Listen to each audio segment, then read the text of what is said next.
का हमारे Facebook page पर स्वागत है। कल हम लोग इसके बारे में जान रहे थे, दो चर वाले रैखिक समीकरण युग्म के बारे में जान रहे थे। समीकरण क्या होता है, उसका अर्थ क्या होता है, परिभाषा क्या होता है, सब कुछ हम लोग जान रहे हैं। और दो चर वाले रैखिक समीकरण में मैंने बताया था इसका जो रूप होता है, दो चर वाले रैखिक समीकरण का रूप जो होता है वो ax plus by plus c बराबर 0 होता है, जहाँ a b c जो होता है वो वास्तविक संख्या होता है और x और y जो होता है वो चर राशि होता है। तो x और y दो होगा कि नहीं, इसलिए हम इसे कहते हैं दो चर वाले रैखिक समीकरण। a और b का मान कभी भी 0 के बराबर नहीं हो सकता है। तो चलिए हम ये जानते हैं कि दो चर वाले रैखिक समीकरण जो है उसको हल करने की दो विधियां होती है, एक आलेखीय विधि होता है और दूसरा बीजीय विधि होता है।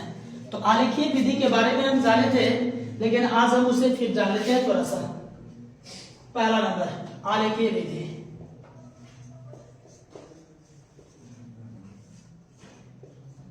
आलेखीय विधि, आलेखीय विधि में हमें याद रखना है कि यदि a1x b1y प्लस c1 बराबर 0 तथा a2x जोड़ b2y जोड़ c2 बराबर 0 हो तो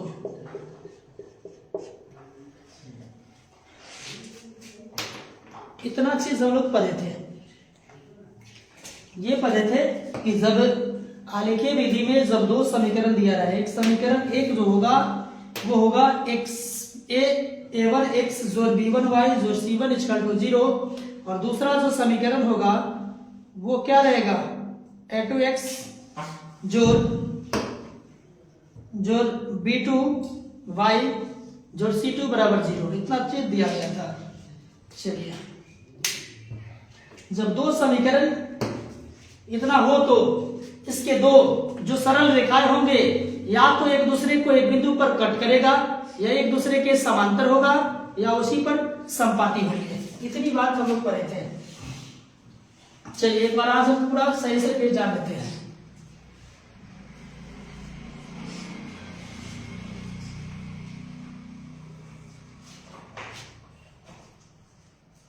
इनमें तीन ही परिस्थितियां संभव हो सकता है।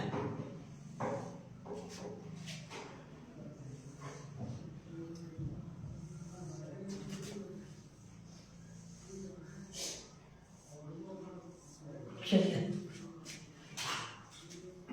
में हमें याद रखना है हरों की संख्या, में हमें जानना है शर्त के बारे में और में स्थिति जो होगी उसके बारे में।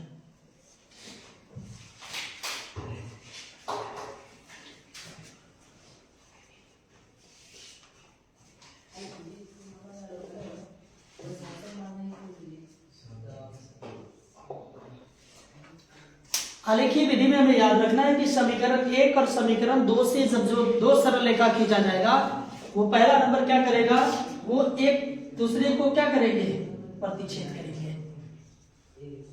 एक दूसरे को प्रतिच्छेद करेंगे मतलब एक बिंदु पर काटेंगे। तो उसके कितने हल होंगे, तो हमें याद रखना है एक और केवल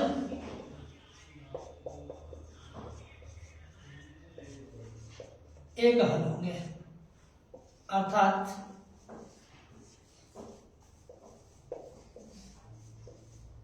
अद्वितीय हल होंगे। और जब दो रेखाएं एक दूसरे के क्या होंगे, समांतर होंगे। समांतर का मतलब इस तरह से, तब उसके कितने हल होंगे, तो कोई हल नहीं होंगे।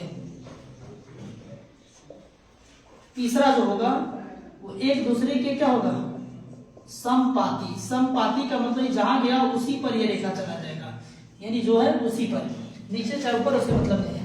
तब इसके इस स्थिति में कितने हल होंगे, अनेक या अनगिनत हल होंगे। इतना बात तो हम लोग पहले कर ही पढ़ चुके थे कि जब दो सरल रेखाएं एक दूसरे को प्रतिच्छेद कर दे तब उसके कितने हल एक और केवल एक हल अर्थात अद्वितीय हल होंगे। तो उस स्थिति में समीकरण में क्या होगा, एक शर्त क्या होगा, a1 बटा में a2 बराबर नहीं है b1 बटा में b2, एक शर्त होगा। जब एक और केवल एक हल हो या अद्वितीय हल हो तो उसके शर्त क्या होंगे, तो a1 बटे a2 बराबर नहीं है b1 बटे b2 के। तो उस स्थिति में समीकरण युग्म क्या कहलाएगा, तो अविरोधी और संगत कहलाएगा। संगत, जब दो रेखाएं एक दूसरे के समांतर होती है तब उसके कितने हल होंगे, तो कोई हल नहीं होंगे।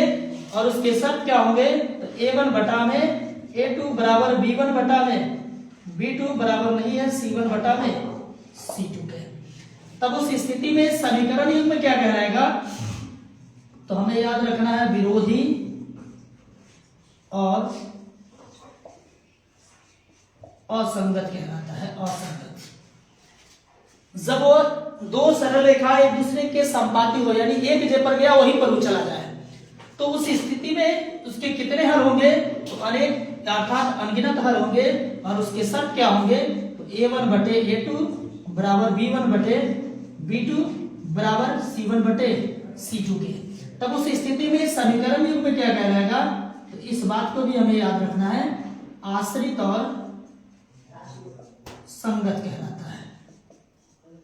आई होप कि इतनी बात आपको समझ में आया होगा। कल भी मैंने इसके बारे में चर्चा किया था, कल नेटवर्क प्रॉब्लम की वजह से थोड़ा दिक्कत हो रहा था, इसलिए आज मैं पुनः इसको बताया हूं, सही से आज समझ लीजिए।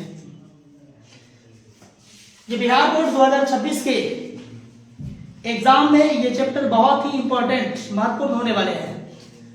तो देखिए, दो चर वाले रैखिक समीकरण में अगर आलेखीय विधि की अगर बात की जाए तो मैं अभी बताया कि दो चर वाले रैखिक समीकरण के हल करने की दो विधियां होती है।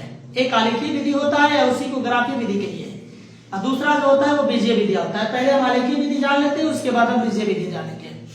तो आलेखीय विधि में जब दो समीकरण दिया रहे तो उसकी तीन ही परिस्थितियां संभव हो सकती है। एक तो वो एक दूसरे को कट करेगा, दूसरा एक दूसरे के समांतर होगा, तीसरा एक दूसरे पर समपाती होंगे। तो जब समपाती होंगे तो देख लीजिए उसमें क्या क्या कंडीशन होगी, वो हमें जानना जरूरी है। याद रखेंगे तभी इस पर रिलेटेड, इससे रिलेटेड जो क्वेश्चन आएगा वो हमसे बनेगा, नहीं तो नहीं बनेगा। तो जब दो सरल रेखाएं एक दूसरे को प्रतिच्छेद करे तो उसके कितने हल होंगे, ऑप्शन में एक या केवल एक हल अर्थात अद्वितीय हल दिए रहेंगे। जब दो रेखाएं एक दूसरे को प्रतिच्छेद करे तो उसके जब अद्वितीय हल या एक और केवल एक हल हो, उसके शर्त क्या होंगे, a1 बटे a2 बराबर नहीं है b1 बटे b2 के। तो उस स्थिति में समीकरण युग्म क्या कहलाएगा, तो अविरोधी और संगत कहलाएगा। इस बात को भी हमें याद रखना है। दूसरा, जब दो सरल रेखाएं एक दूसरे के समांतर होंगे तब उसके कितने हल होंगे, कोई हल नहीं होंगे। उसके शर्त क्या होंगे, a1 बटे a2 बराबर b1 बटे b2 बराबर नहीं है c1 बटे c2 के। और उस स्थिति में समीकरण युग्म क्या कहलाएगा, तो अविरोधी और असंगत कहलाएगा। और तीसरा जो स्थिति है वह जब दो सरल रेखाएं एक दूसरे के संपाती हो तो उसके कितने हल होंगे, अनेक या अनगिनत हल होंगे। उस स्थिति में समीकरण युग्म आश्रित और संगत कहलाएगा। उसके शर्त क्या होंगे, तो a1 बटे a2 बराबर b1 बटे b2 बराबर c1 बटे c2 होंगे। आई होप कि इतना बात आपको समझ में आ गया होगा। तो हम इससे रिलेटेड एक आध दो क्वेश्चन बताते हैं ताकि आपको समझ में आ जाए। अगर ये बात याद रहा तो ऑब्जेक्टिव में एक भी क्वेश्चन गलती नहीं होगा।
समझती है?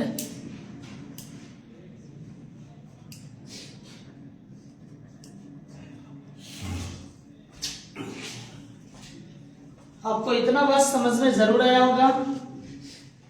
मोबाइल कोई लाया है क्या दूसरा? नेटवर्क प्रॉब्लम चल रहा है?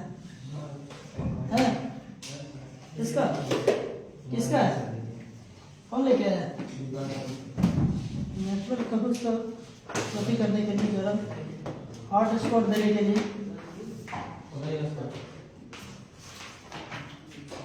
इधर कौन लेके आने के लिए?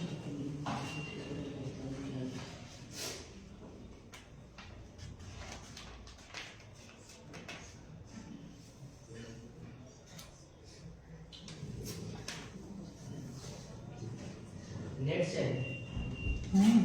नेट चाहिए। लीजिए।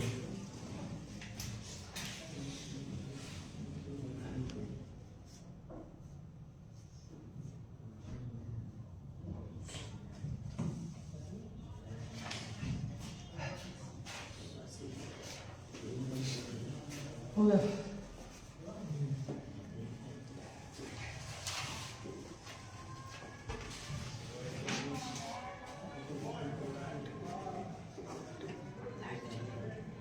हो गया। डाटा बंद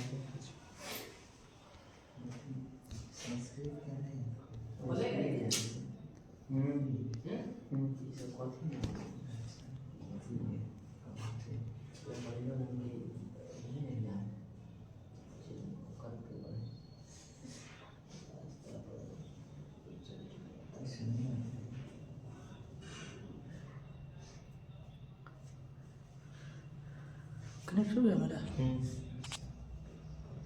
अपन बंद कर देना।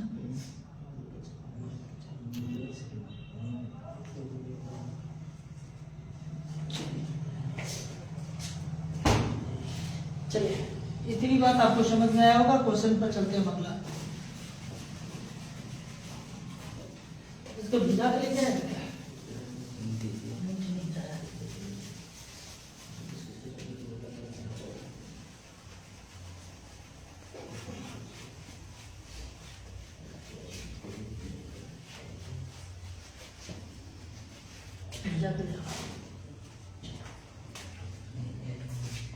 चलिए, क्वेश्चन क्या कहता है समझते हैं।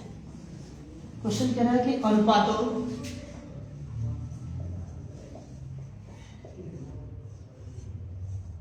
A1 बटा A2 B1 बटा B2 C1 बटा C2 की तुलना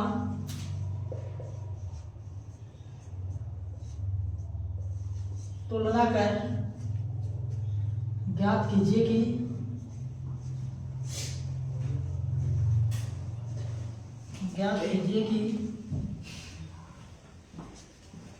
रैखिक समीकरण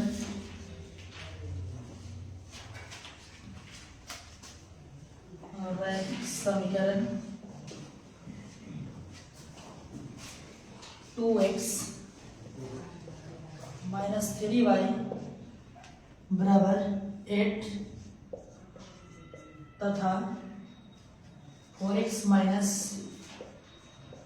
6y बराबर 9 के युग्म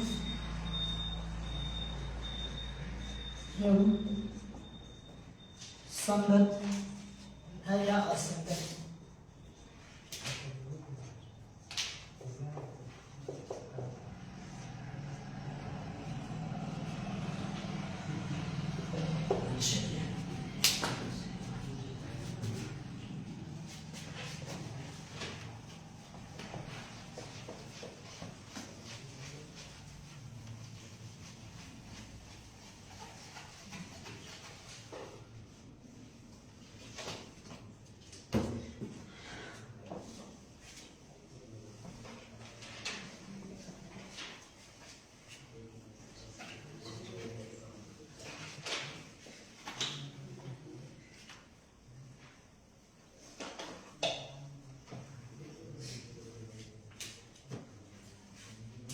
चलिए, जो अभी हम बताए हैं आलेखीय विधि वाला, जो 3 परिस्थितियां संभव हो सकते हैं, तो उसी पर रिलेटेड एक क्वेश्चन हम जानते हैं। क्वेश्चन हमें क्या कहता है, अनुपातों a1/a2, b1/b2, c1/c2 की तुलना कर हमें ज्ञात कर बताना है कि रैखिक जो समीकरण ये दिया है ये संगत है या असंगत है। ये बिहार बोर्ड 2014-15 इस समय क्वेश्चन पूछ चुका है। तो अगर एग्जाम में यही क्वेश्चन अगर आ जाए, अगर इसी तरह के क्वेश्चन आ जाए तो हम कैसे बनाएंगे, चलिए हम जानते हैं। सॉल्यूशन, सबसे पहले पहला इक्वेशन जो दिया है वो हम लिखेंगे बराबर है, क्योंकि हम अभी आपको बताए थे x का गुणांक पहले समीकरण में a1 होता है, y का गुणांक b1 होता है, और ये c जो होता है वो अचर पद होता है, यानी अचर पद जो होता है वो c1 होता है। तो देख लीजिए यहाँ a1 जो होगा x के गुणांक वाले होगा, b1 जो होगा वो y के गुणांक वाले होते हैं, और c1 जो होंगे वो 8 होगा। तथा दूसरा जो समीकरण है वो दिया 4x - 8y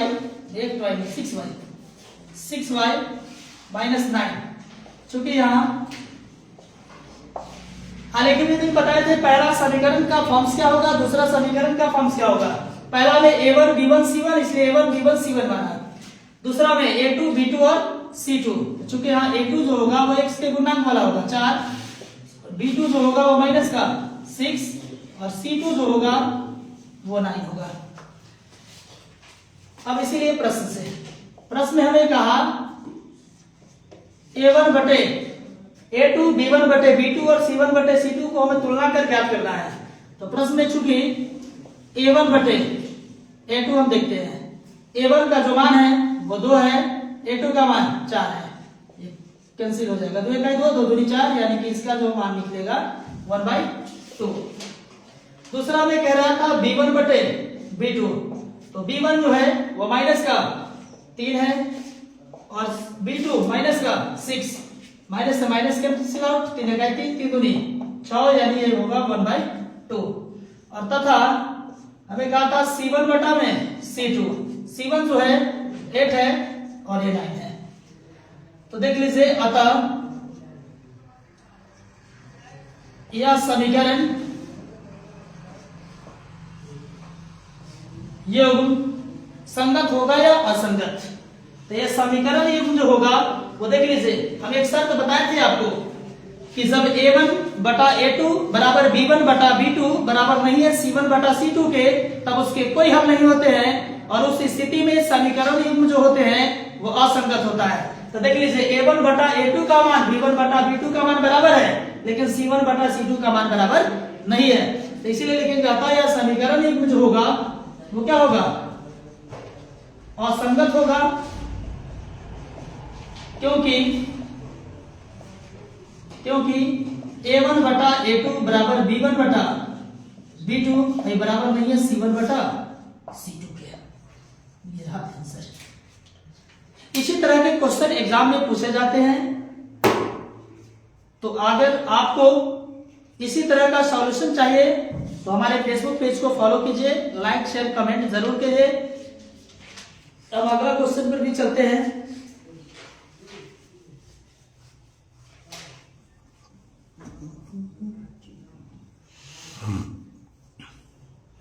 अगर ये क्वेश्चन आपको समझ में आया तो शेयर कमेंट लाइक जरूर करें, और साथ ही हमारे फेसबुक पेज को फॉलो कीजिए।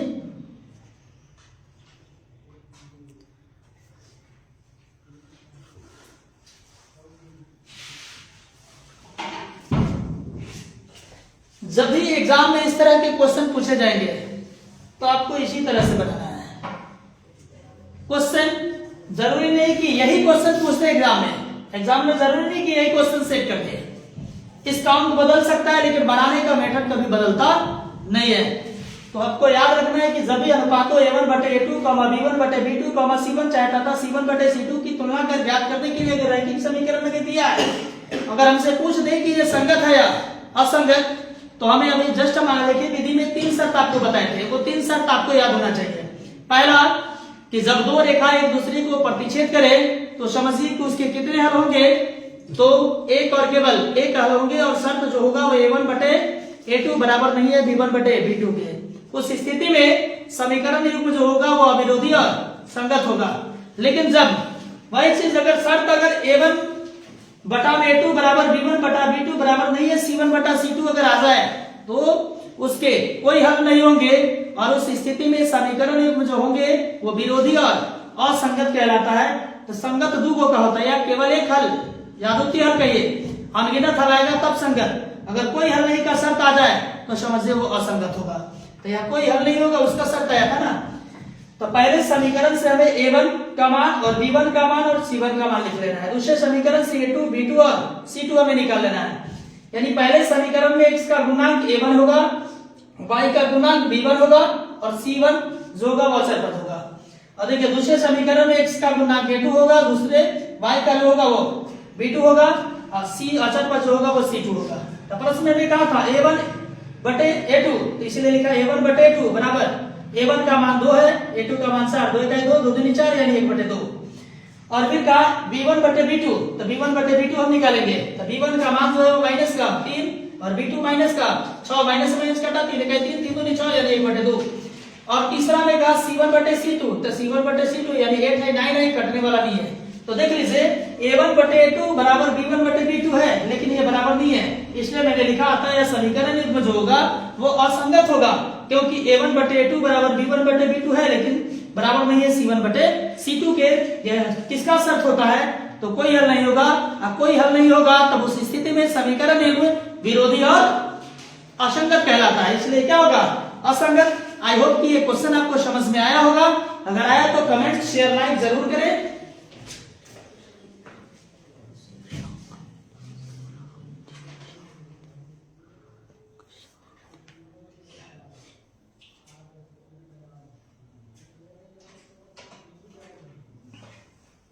जी सपोर्ट करने के लिए धन्यवाद रविंदर भाई।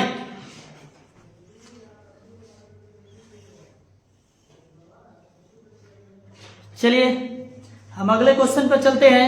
एक क्वेश्चन और क्या कहता है, क्वेश्चन वो देखते हैं।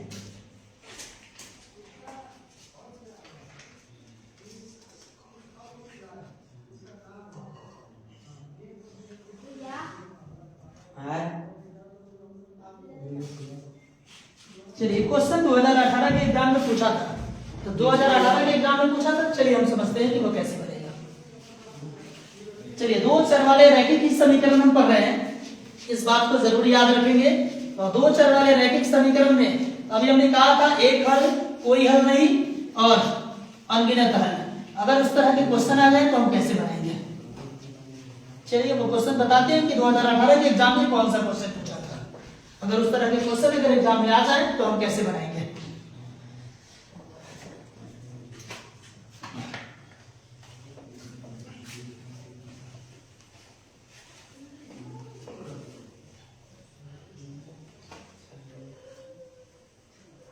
प्रिंस प्रिंस ए आलोक क्वेश्चन को बोलो कि इधर ये क्वेश्चन बोलो, पी तथा क्यू के ठीक बोला है। क्वेश्चन बोलिए तो पी तथा क्यू के किन मानों के लिए निम्नलिखित देखिए निम्नलिखित रैखिक समीकरण रैखिक समीकरण युग्म का अनगिनत हल होगा। युग्म का अनगिनत हल होगा। अनगिनत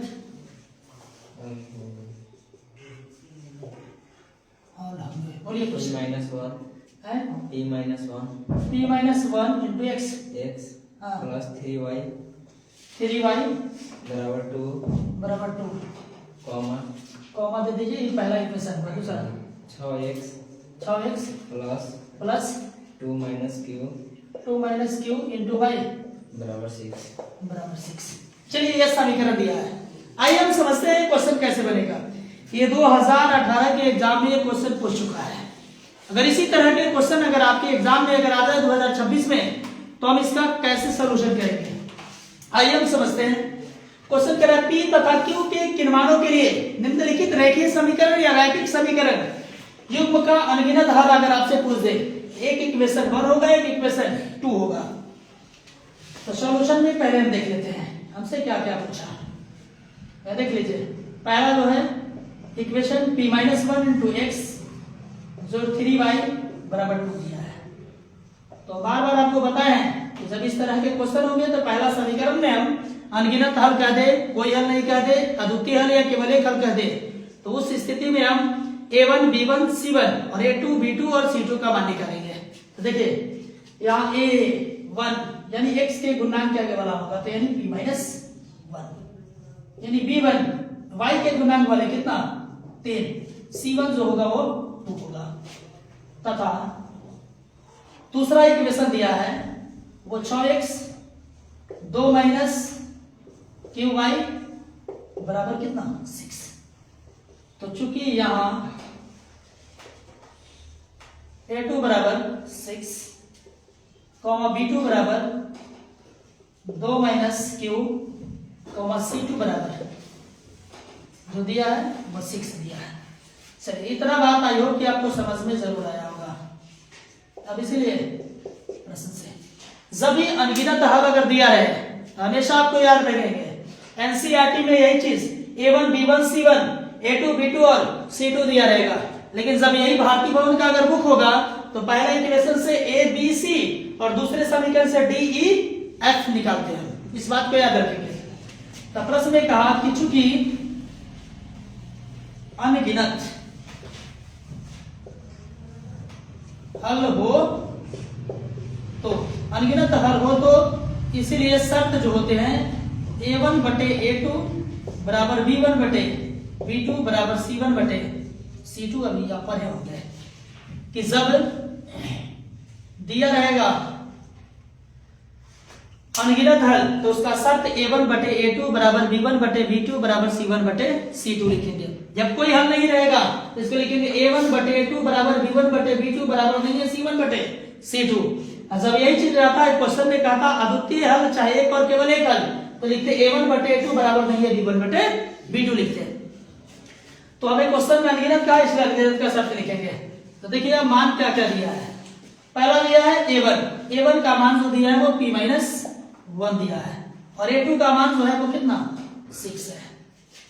अब देखिए b1 का मान 3 है और b2 का मान है 2 माइनस क्यू है। अब देखिए c1 यानी 2 और ये दिया कितना c2 6। आइए हम इसका सॉल्यूशन करते हैं। p माइनस 1 बटा में 6 3 बटा में 2 माइनस क्यू बराबर 2 इकाई 2 2 तिहाई 6 यानी 1 बटे 3। हमें p और q का मान निकालना है। तो देख लीजिए p माइनस 1 के बराबर में 1 बटे 3 है और 3 बटा में 2 माइनस क्यू के बराबर भी 1 बटे 3 है। तो हम दोनों के बराबर अलग अलग कर सकते हैं। तो देख लीजिए यहां करेंगे p माइनस 1 बटा में 6 बराबर 1 बाई 3। फिर इधर हम करेंगे 3 बटा में 2 माइनस क्यू बराबर 1 बाई 3। हम इसके बराबर भी 1 बाई 3 इसके बराबर भी 1 बाई 3 कर दिया है। अब इसका हम सॉल्यूशन कर देते हैं। आपको तो पता है कि एक चर वाला रैखिक समीकरण कैसे हल होता है।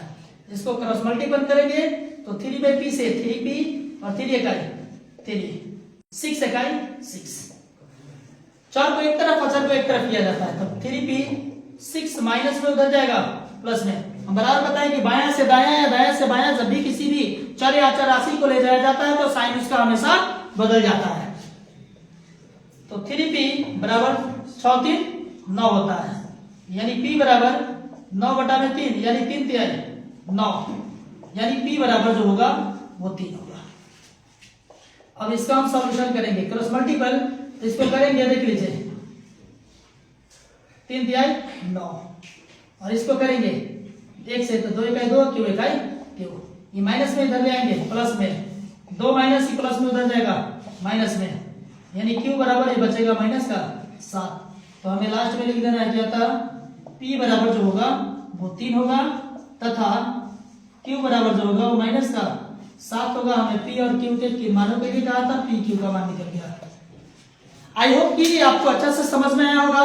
इसी तरह के क्वेश्चन एग्जाम में पूछे जाते हैं। इसी तरह का सॉल्यूशन पाने के लिए हमारे फेसबुक पेज को फॉलो कीजिए, साथ ही लाइक शेयर कमेंट जरूर करें।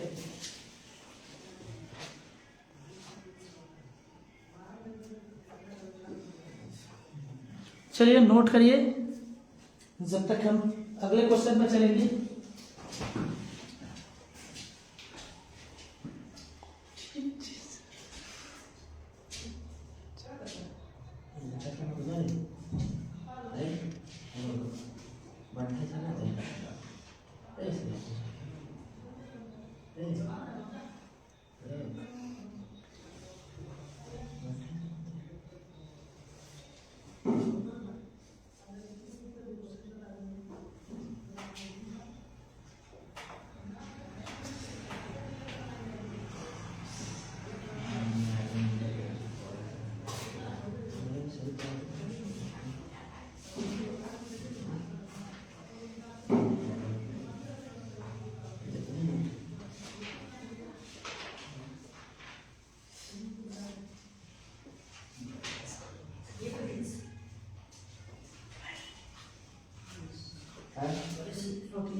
आई होप कि ये आपको जरूर समझ में आया होगा। समझ में आया तो लाइक शेयर कमेंट जरूर करिए और साथ ही हमारे और आपके YouTube channel MSSP online classes है उसको भी सब्सक्राइब कीजिए आप लोग, और ज्यादा से ज्यादा उसको शेयर कीजिए, सब्सक्राइब जरूर करवाइए।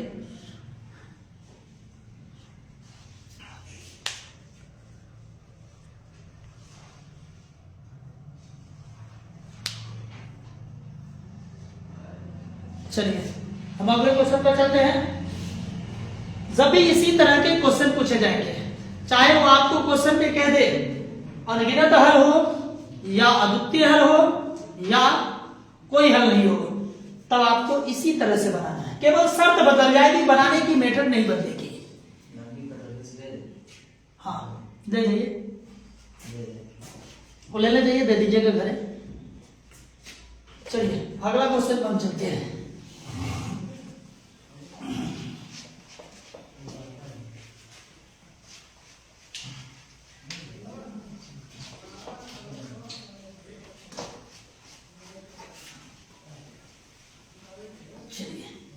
आलेखीय विधि में इसी तरह के क्वेश्चन पूछे जाते हैं, लेकिन एक क्वेश्चन जो होता है ग्राफीय विधि से हल करें, वो 5 नंबर में एग्जाम में पूछा जाता है। वैसा क्वेश्चन भी मैं बताऊंगा, लेकिन अब हम जानते हैं बीजीय विधि पर।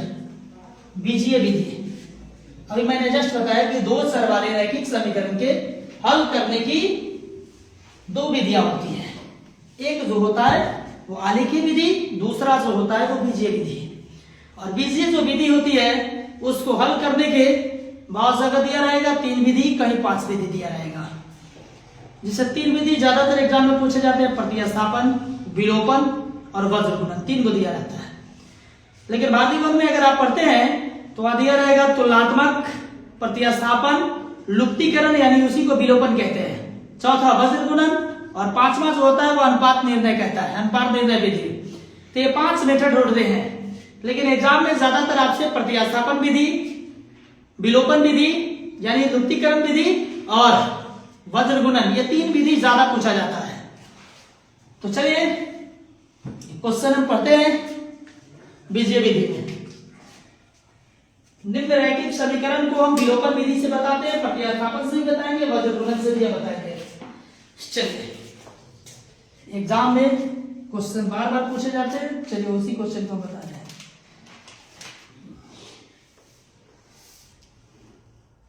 निम्न रैखिक समीकरण युग्म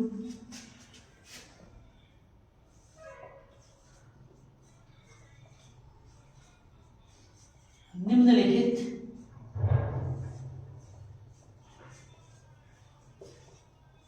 रैखिक समीकरण युग्म को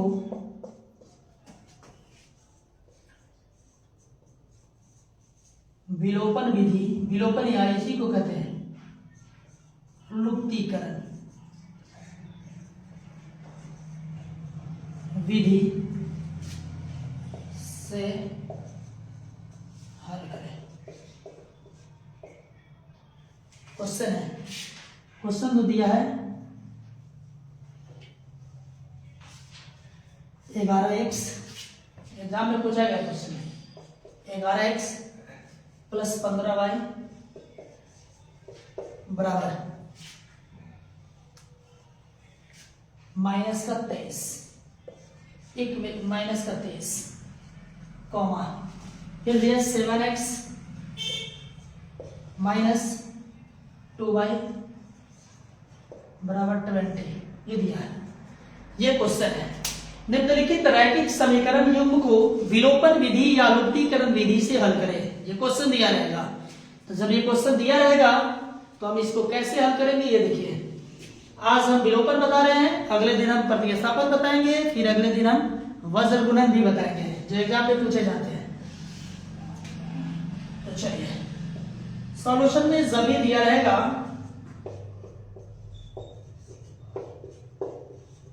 इसे हम इक्वेशन 1 मानेंगे और इस वाले को हम इक्वेशन 2 मानेंगे। इतनी बात आई हो कि आपको समझ में आया होगा। कॉमा के पहले वाला इक्वेशन 1, कॉमा के बाद वाली इक्वेशन 2। तो उससे पहले हम जान लेते हैं कि लुप्तीकरण या विलोपन विधि को हल करने के लिए कहे तो हम क्या करेंगे। तो लुप्तीकरण या विलोपन विधि का नियम होता है, हमें बराबर के बायां से मतलब है, दाहिने से कोई मतलब ही नहीं है। एलएचएस वाले भाग से हमें मतलब है। उस एलएचएस वाले में जो 2 चर दिया है उसको हमें देखना है कि कोई एक चर बराबर है या नहीं है। तो देख लीजिए, एक्स वाला पहले 11x है, 7x बराबर नहीं है। दूसरा देखते हैं 15 है, ये 2y है, ये बराबर नहीं है। तो ये दोनों समीकरण जब दिया रहेगा उसमें अगर मान, अगर किसी एक चर राशि का मान अगर बराबर न रहे तो हम दोनों समीकरण में ऐसी संख्या से गुना करेंगे ताकि कोई एक चर राशि बराबर हो जाए। अगर बराबर रहेगा तो हमें गुना करने की जरूरत नहीं है। किसी एक समीकरण या दोनों समीकरण में ऐसी संख्या से हमें गुना करना है ताकि कोई एक चर राशि बराबर हो जाना चाहिए। तो देख लीजिए, जब ज्यादा दिक्कत हो ना समझ में तो दूसरे समीकरण में के मान से इसमें पहला में गुना करना है और पहला वाला से दूसरा वाला में गुना कर दीजिएगा, बराबर हो जाएगा। 15 दूनी 30 और 2 में 15 से 30 होगा ना। ना तब ज्यादातर यही करिएगा, इसमें का संख्या इसमें, इसमें का इसमें से गुना कर दीजिएगा, बराबर हो जाएगा। तो हमें सिर्फ यहां लिखना है समीकरण 1 में 2 से एवं समीकरण 2 में 15 से गुना कर, हमें यह बात याद रखना है, गुना कर जोड़ने पर लिखना है कि घटाने पर लिखना है। तो दोनों चर जो चर हम लेंगे उसी में देखेंगे। तो y वाला चर को बराबर किए हैं तो इसमें देखना है अगर दोनों का समान चिन्ह अगर रहेगा, समान चिन्ह रहेगा तो हम लिखेंगे घटाने पर, और समान चिन्ह रहेगा तो हम लिखेंगे जोड़ने पर। इस बात को हमेशा याद रखेंगे। तभी दिया है असमान चिन्ह है, असमान का मतलब एगो प्लस एगो माइनस, चाहे माइनस एगो प्लस, असमान होगा तो हम लिखेंगे जोड़ने पर। और जब यही दोनों समान, दोनों माइनस रहे चाहे दोनों प्लस, तब लिखेंगे घटाने पर। तभी तो असमान चिन्ह है, इसलिए हम यहां लिखेंगे जोड़ने पर। चलिए गुना करते हैं। 11 दूनी 22x प्लस 15 दूनी 30y माइनस 23 दूनी 46 होता है। अब देख लीजिए, करेंगे 15 सत्ते 100, 5x, 15 दूनी माइनस का 30y और 15 दूनी 30 यानी 300 होगा।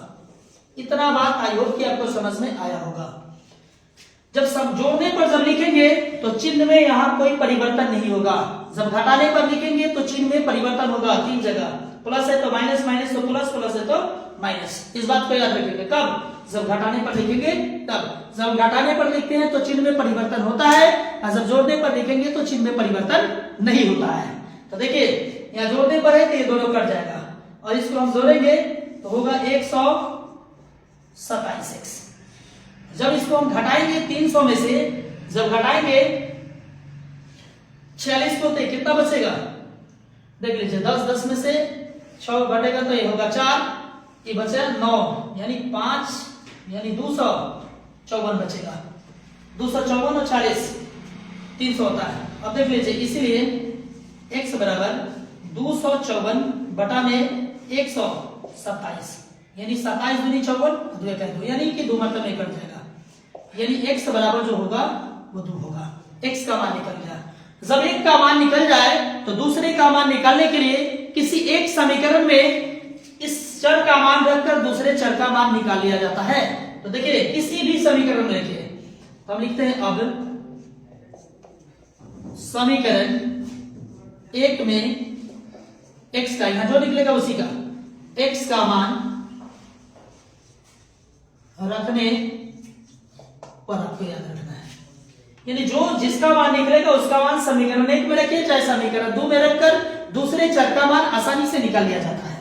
तो देख लीजिए यहां दिया गया है पहला समीकरण यही ना माने थे, यानी 11x प्लस 15y बराबर माइनस का 23।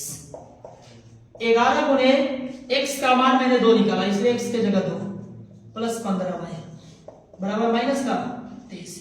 किसी भी चर राशि के साथ अगर कोई संख्या रहे तो समझिए उसमें गुणा छुपा रहता है। तो 11 दूनी 22 प्लस 15y बराबर माइनस का 23 यानी 15y बराबर माइनस का 23, प्लस में उधर जाएगा माइनस में, यानी 15y बराबर 22 को 23 को होता है दोनों माइनस, दोनों समान चिन्ह रहने पर हमेशा जुड़ता है, असमान चिन्ह रहने पर वो घटता है।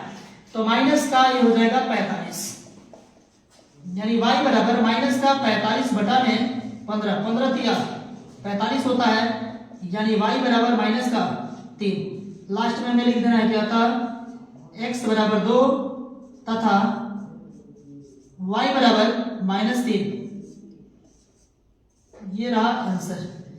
इसी तरह के क्वेश्चन बिहार बोर्ड में पूछे जाते हैं। तो इसी तरह के क्वेश्चन का सॉल्यूशन पाने के लिए हमारे फेसबुक पेज को फॉलो कीजिए, लाइक शेयर कमेंट जरूर करें। अगर आपको समझ में आए तो जरूर कमेंट कीजिए। और ये क्वेश्चन जो है वो एग्जाम में पूछा भी गया है, 2018 में क्वेश्चन पूछा गया था। तो इसी तरह के ही क्वेश्चन पूछे जाते हैं। आई होप कि आपको अच्छा से समझ में आया होगा। तो हमारे YouTube channel MSSP online classes को भी सब्सक्राइब कीजिए और वहां से भी आप मैथ का क्लास ले सकते हैं, वहां से भी। तो आगे हम फिर क्वेश्चन बताते हैं, पहले ये नोट कर लीजिए।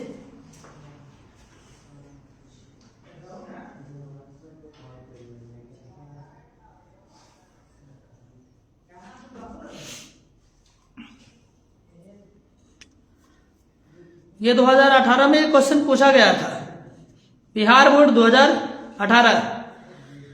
और जब भी क्वेश्चन विलोपन या लुप्तीकरण विधि से कहे तो आपको हमेशा याद रखना है कि बराबर की तरफ LHS, दाहिने तरफ RHS होता है।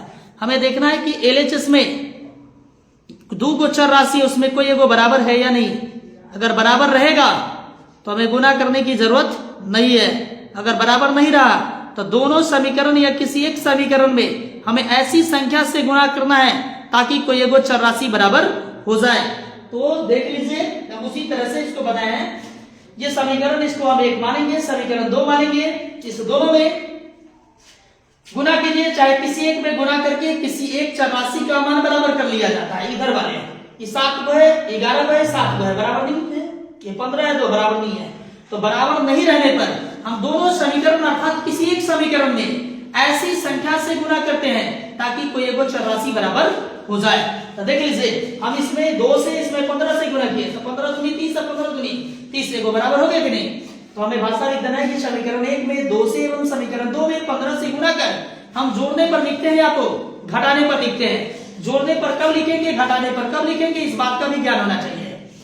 जब असमान चिन्ह हो, असमान मतलब ये प्लस माइनस है, यहाँ माइनस ये प्लस मतलब असमान।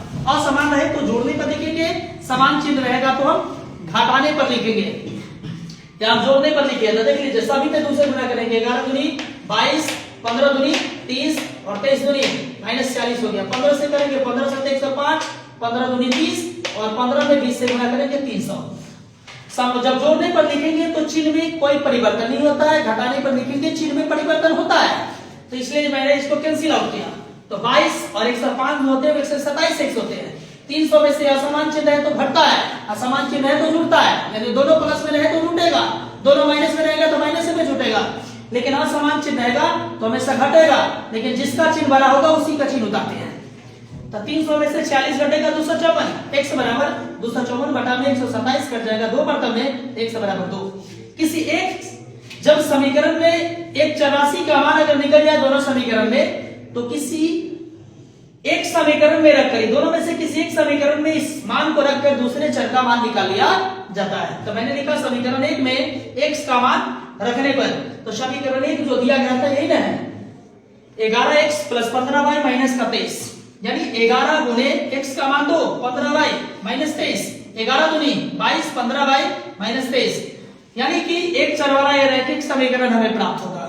मान रखने पर एक चर वाला रैखिक समीकरण होगा तो चर को एक तरफ किया जाता है या चर को एक तरफ किया जाता है। तो 15y - 23 प्लस में उधर जाएगा, माइनस में तो 15y बराबर ये दोनों जुड़ जाएगा। मैंने अभी जब जस्ट बताया था कि समान चिन्ह रहेगा, दोनों समान चिन्ह में ही जुड़ जाता है, उसी चिन्ह में। y बराबर 22 45 होता है, y बराबर -45 बटे 15, 15 दिया 45, यानी y बराबर -3। तो अतः x का मान 2, y का मान -3।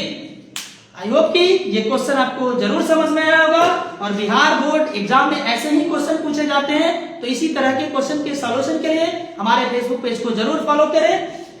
हम फिर पुनः कल मिलते हैं नए मेथड के साथ, यानी कल हम बताएंगे आपको प्रतिस्थापन विधि और वजन गुणन विधि बताएंगे, और इस चैप्टर से प्रॉब्लम क्वेश्चन भी हम बताएंगे।